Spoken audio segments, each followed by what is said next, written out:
Bonjour à tous. Une petite vidéo pour vous présenter le spectacle de Taria Rezeguia intitulé L'étoile féminisante. Ce spectacle sera joué le 4 mars prochain, salle culturelle, dans la commune de Signan-Colongue.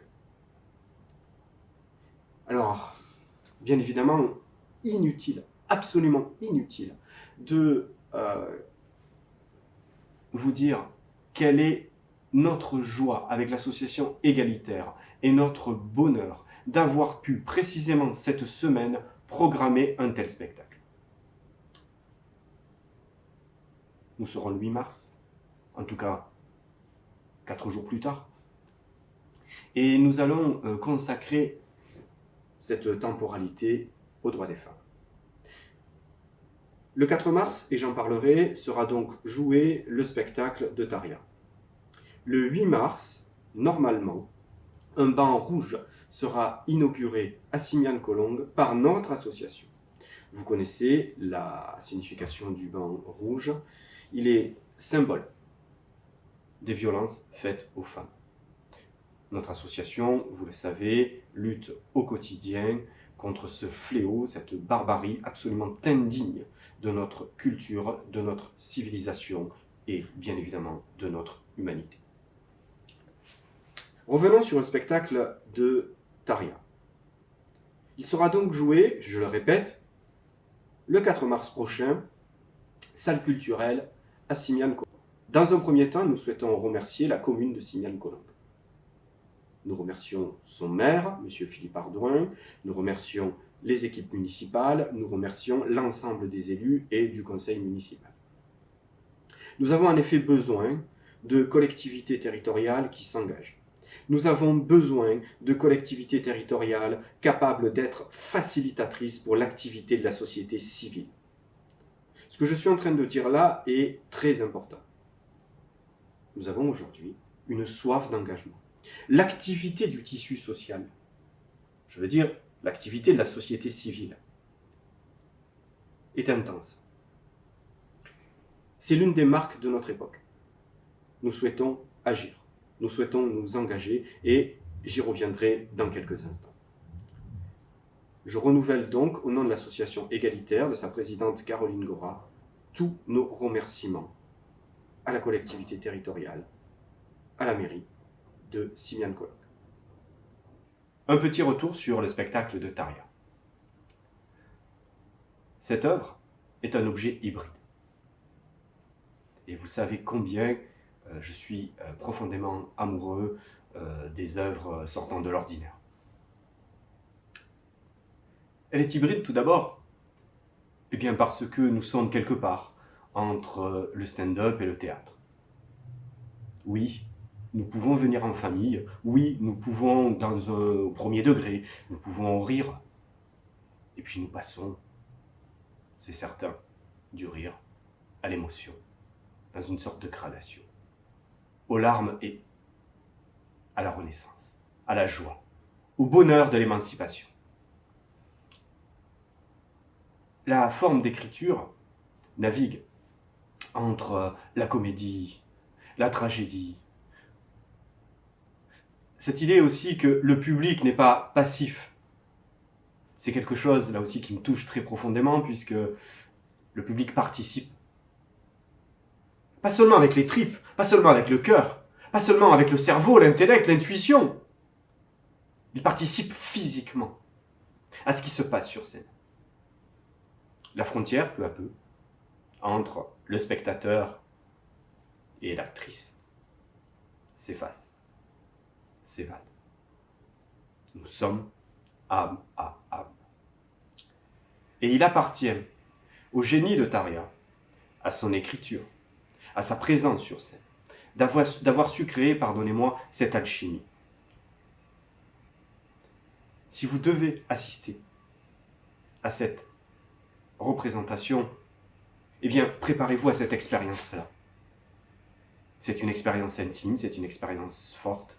Je dois vous dire que lorsque l'on rentre dans la salle, nous sommes dans un état psychique particulier avec nos émotions, nos angoisses. avec ce que nous sommes. Et puis, comme une sorte de conversion du regard, nous en sortons absolument et totalement changés. Et c'est là l'âme d'une œuvre. Le spectacle de Taria évoque les violences, en tout cas psychologiques, subies par les femmes. Au départ, nous avons une jeune fille qui, comme tous les enfants élevés dans les années 90, connaît des rêves de princesse. Oui, nous avons une référence à la culture populaire. Cette culture populaire, c'est Walt Disney, c'est une évidence. On a aussi la musique, car il faut se battre. J'y reviendrai, là encore. La musique de Bill Conti, oh, je ne vous ferai pas l'affront de vous dire de quel film sa plus célèbre bande originale est tirée. Vous le savez. Donc on se bat. Et nous avons des rêves, finalement grandioses. Nous avons des rêves romantiques. Alors le romantisme des années 90. Alors, oui, j'aime le spectacle de Taria. J'ai un petit problème avec ma génération, donc je ne dirai rien sur ces années colorées. Un peu trop à mon goût, saturé de tout. Mais nous avons une jeune fille qui cherche l'homme idéal. Parce que finalement, les structures imaginaires de la société de l'époque lui ont inculqué que l'homme idéal, quelque part, c'est un prince charmant, voire même un mauvais garçon. Et ce mauvais garçon, qui est-il ?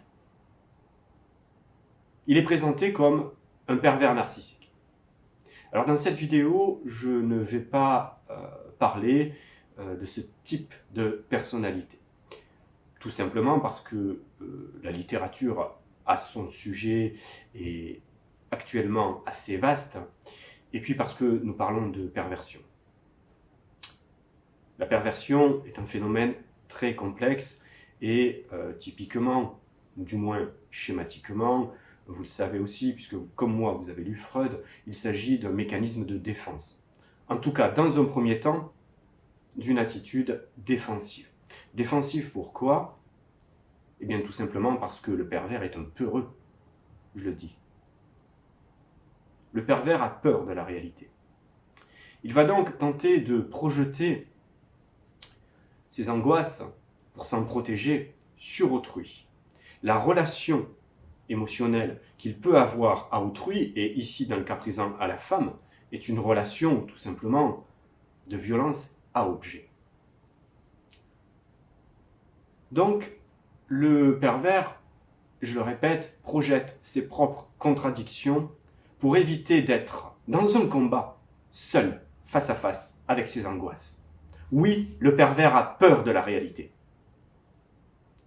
Alors il la violente. La réalité n'est pas pour lui une opportunité. Le pervers a peur de sortir. Le pervers voudrait que les choses se passent. Comme finalement dans son univers intérieur. Comme dans son imagination angoissée. Et si la réalité lui résiste, il tremble et il devient agressif. Il devient manipulateur. Notre société aujourd'hui très individualiste crée des pervers. Nous connaissons tous des personnes dont l'attitude face au monde réel est tissée à la fois d'angoisse, d'agression, de manipulation, de violence. Je le répète, nous sommes à l'heure de l'engagement. Et s'engager, c'est, pour reprendre les mots de Simone Veil, se heurter à la réalité. Nous devons rentrer dans une ère héroïque. Et sur scène, la personne qui est héroïque, c'est Taria.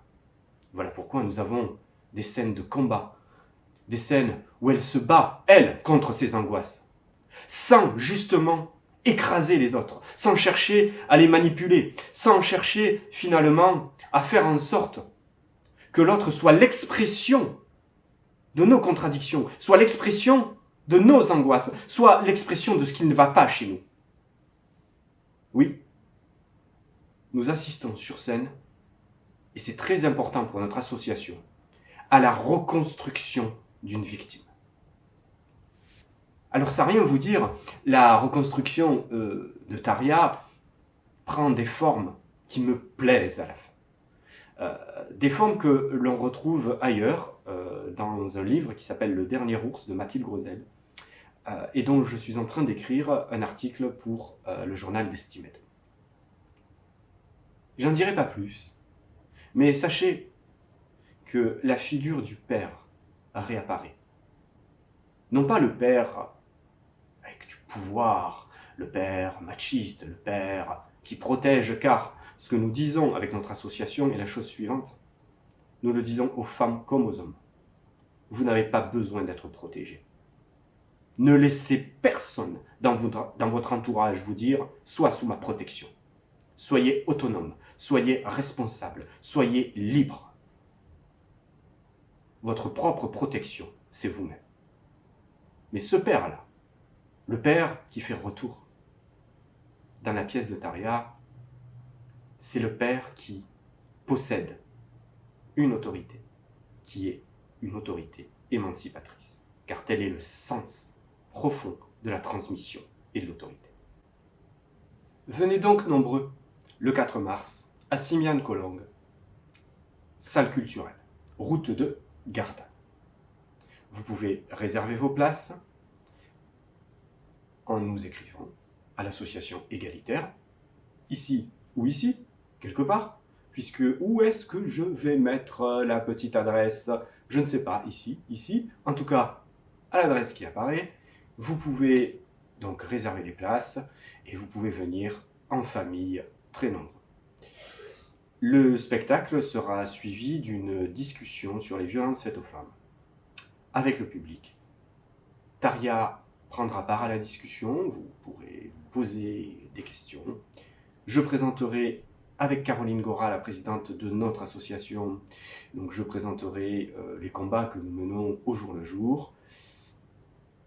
Lionel Parini, qui produit le spectacle avec la petite barque des artistes, prendra aussi la parole pour présenter son activité culturelle et les raisons de son engagement. Car oui, les artistes aujourd'hui, et c'est la grande nouveauté, s'engagent. Les artistes s'engagent aujourd'hui car, justement, nous ne pouvons plus rester les bras ballants. Nous considérons avec notre association que l'art pour l'art est mort. Aujourd'hui, une génération se lève. La génération de nos enfants. Leur désir est le suivant. Nous voulons réparer le monde. Mes parents, leurs grands-parents, ont voulu le changer. Ils ont souhaité réaliser une sorte de révolution. Cette révolution a échoué. Nous sommes les enfants de 68 arts pour qui rien n'était interdit. Mais vous comprenez bien que si rien n'est interdit, nous ne pouvons plus rien transgresser. Et nous n'avons rien fait. L'engagement dans les années 90, ou du moins dans les années 80, n'était pas une valeur pour notre génération. Elle le devient pour la nouvelle. Alors, réparons le monde, nous aussi. Il en est encore temps. Engageons-nous. Engageons-nous fortement. À l'heure où je parle, un tremblement de terre en Turquie a fait plus de 45 000 morts. Engageons-nous. À l'heure où je parle, l'Ukraine, en Europe, est en guerre. À l'heure où je parle, nous n'avons plus devant nous que quelques années pour sauver la planète. À l'heure où je parle, la pauvreté est endémique. Réparons. ce que nous avons laissé faire. Je vous remercie très profondément et je vous dis à samedi, le 4 mars 2023, à Simian Kolong, pour le spectacle de Tarja Rezik. Merci à tous.